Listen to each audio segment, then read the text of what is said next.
Պատերազմի 4-րդ տարում ռուս-ուկրաինական առաջնագիծը ռուսական կողմի մարդկային ռեսուրսի ահռելի կորուստների գնով դանդաղորեն շարժվել է դեպի արևմուտք։ Մոսկվային հաջողվել է կրկին գրավել Կուրսկը, հսկողության տակ առնել Պոկրովսկի, Տորեցկի, Վոլչանսկի և Դոնեցկի, Զապորոժիեի ու Խարկովի մարզերի բազմաթիվ այլ բնակավայրեր։ Ռուսական կողմը շարունակում է առաջխաղացման փորձերը, միաժամանակ գրոհելով Ուկրաինայի էներգետիկ ենթակառուցվածքները և հասնելով երկարատև էներգետիկ կոլապսի և հումանիտար ճգնաժամի։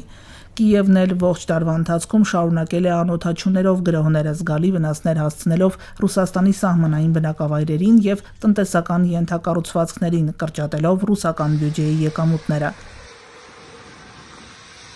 Ռուսական զինուժի հաստատված կորուստները այս տարվա փետրվարի 23-ի տվյալով ավելի քան 177,400 են։ Ուկրաինական ցուցակում հաստատված տվյալները թվագրվում են հունվարի 31-ով, ավելի քան 170,000 ներառյալ անհետ կորածները։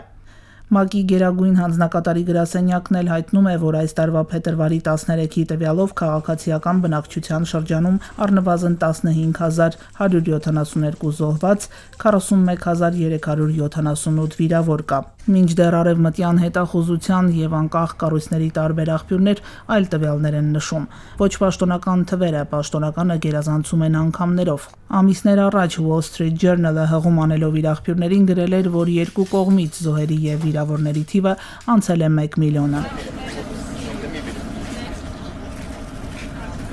Պատերազմի տարելիցին ընդառաջ Կիև են ժամանել եվրոպական կառույցների, արևմտյան երկրների առաջնորդներ աջակցություն հայտնելու Ուկրաինայի իշխանություններին։ Նախագահ Զելենսկին էլ արևմտյան լրատվամիջոցների եթերում հայտարարել է՝ ուղիղ 4 տարի է, ինչ Պուտինը 3 օրում գրավում է Կիևը։ Дорогие украинцы, дорогие украинки, сегодня ровно 4 года, как Путин берет Киев за 3 дня. Պուտինը չի հասել իր նպատակներին, նա չի կոտրել ուկրաինացի ժողովրդին, նա չի հաղթել այս պատերազմում։ Մենք պահպանել ենք Ուկրաինան և ամեն ինչ կանենք խաղաղության հասնելու և արդարությունը ապահովելու համար, նշել է Զելենսկին, հայտարարելով նաև, որ Ուկրաինան պաշտպանել է իր անկախությունը Ռուսաստանի ներխուժումից ի վեր և չի դավաճանի իր ժողովրդի զոհողությունները։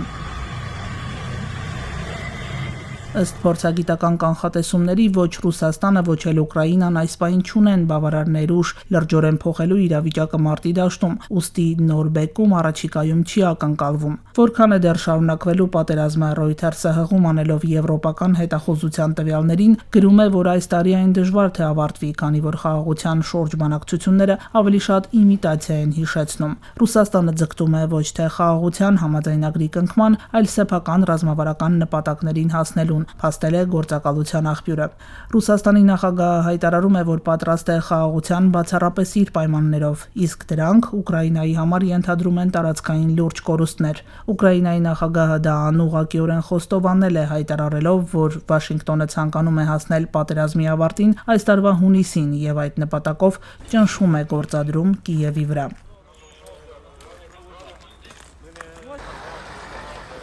BBC-ի եթերում Ուկրաինայի նախագահը ասել է՝ Պուտինը սկսել է 3-րդ համաշխարհային պատերազմը։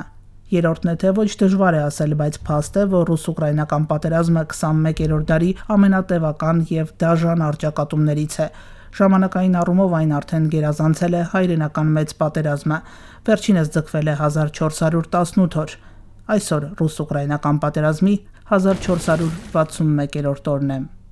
Մարլենա Հովսեփյան, Ռադիոլուր։